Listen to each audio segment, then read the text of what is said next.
Olá, estamos aqui na Boa Vontade TV, Super Rede Boa Vontade de Rádio, portal boavontade.com, conversando com você sobre astronomia, música, matemática, e hoje nós recebemos a professora doutora Carla Bromberg. Ela tem pós-doutorado pelo CESIMA da PUC São Paulo, que é o Centro Simão Matias de Estudos em História da Ciência. Muito obrigado, professora Carla, por nos receber e falar conosco sobre um assunto tão interessante. Obrigado, Josué. Obrigado pelo convite. Espero poder colaborar e trazer informações interessantes para todo mundo. Professora, gostaria que a senhora falasse um pouco sobre o trabalho do CESIMA, os estudos que são desenvolvidos por esse órgão da PUC. O CESIMA é um centro de estudos pós-graduados em História da Ciência. Já existe há mais de 20 anos. É um grupo de excelência com relação às agências de fomento aqui de São Paulo, principalmente, a FAPESP, CNPq, CAPES. E aqui se desenvolvem estudos sobre história da ciência do século XX, XIX, um grupo de estudos da Renascença, do qual eu faço parte. E os pesquisadores daqui estão em intercâmbio constante com pesquisadores tanto do Brasil quanto do exterior e se desenvolvem trabalhos que normalmente são publicados ou são divulgados em várias mídias no Brasil. E hoje a gente vai conversar um pouco sobre a relação entre astronomia, matemática, música, em especial na obra de Kepler. Gostaria que o senhor falasse um pouco sobre quem foi Johannes Kepler, esse astrônomo que na época não tinha muita divisão com a astrologia, uma coisa um pouco mais integrada do que é hoje. Por favor, um pouco sobre a vida e a obra dele.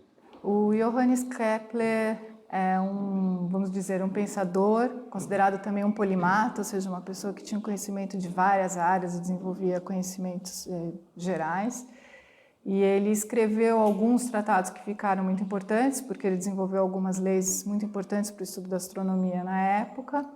E um desses tratados, na verdade, o último, sobre as harmonias celestes, ou harmonia do mundo, tem várias traduções, é um tratado no qual ele trata da música mais especificamente.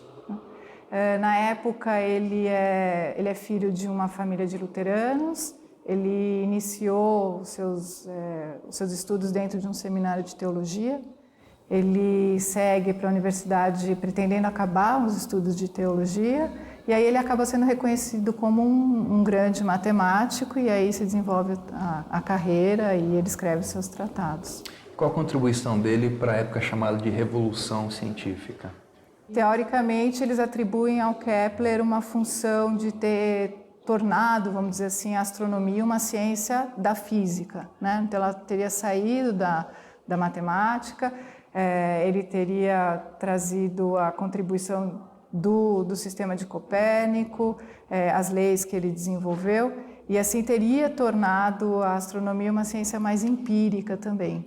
E sobre essa relação dele de buscar em Copérnico a inspiração para os seus estudos, eu gostaria que você falasse um pouco, porque é um período em que está ocorrendo uma transição no sistema do mundo, né? Copérnico trouxe ali na sua tratada a questão do heliocentrismo e com Kepler ele ganha um pouco mais de força e também com os estudos com Tycho Brahe, né? Que eu gostaria que você falasse um pouco dessa relação ali histórica, do contexto mesmo do Kepler nos estudos do heliocentrismo. Vamos pensar assim, que as ideias do Copérnico, elas já eram conhecidas nas universidades, né? Mas elas não eram necessariamente adotadas. Então existia toda uma tradição também institucional que fazia com que a maior parte das pessoas ainda não adotassem abertamente essa nova ideia trazida pelo Copérnico.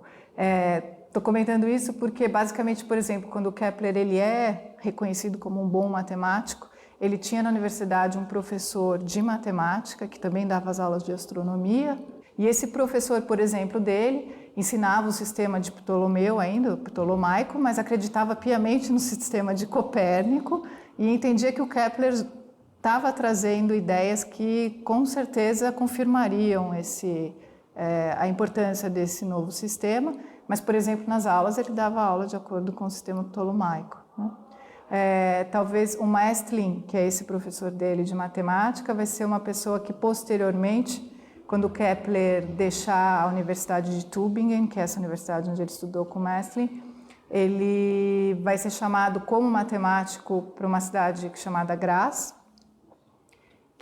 da qual ele vai ter que fugir depois com a Contra-Reforma, né?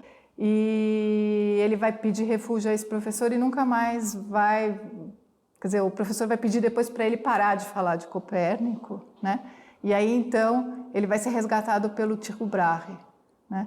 O Tycho já tinha sido uma pessoa que tinha entrado em contato com os escritos dele, porque ele escreve uma das primeiras obras importantes, que é o Mistério Cosmográfico.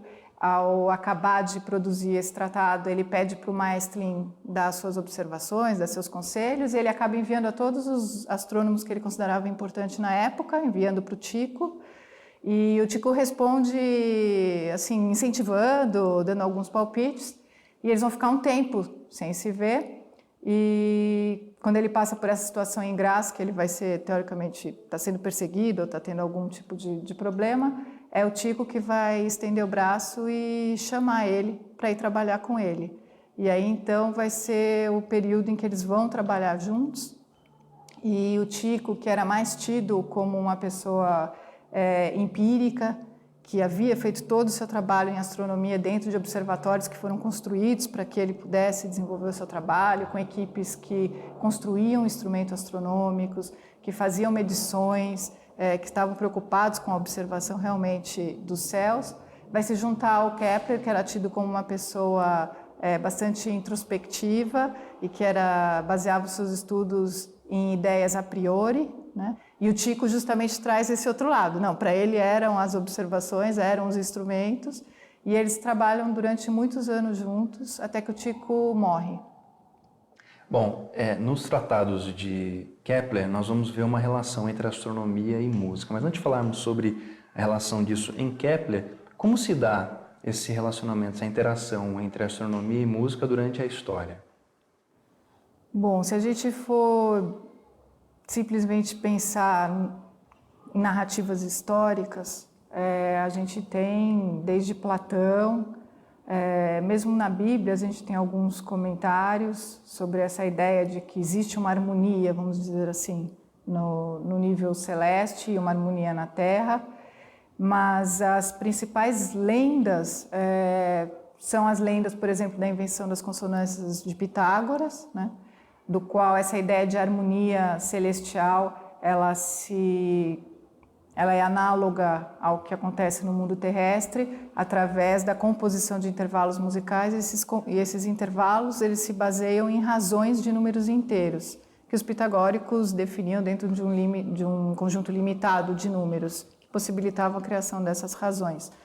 E como essas razões acontecem por relação, a comparação dos intervalos também aconteceria por relação, né? É importante falar que é por relação, porque na nossa época a gente sabe que a música, na verdade, é definida por alturas, né? Então, quando a gente fala, estou tocando um Dó, estou tocando um Ré, uma escala de Mi maior, a gente está sempre se referindo à construção desses sistemas através da ideia de frequência, porque a gente determina uma nota através da frequência dessa nota, né? E até o final do século XVII isso era impossível, porque não existia nenhuma teoria de vibração que viabilizasse esse tipo de identificação de um elemento musical.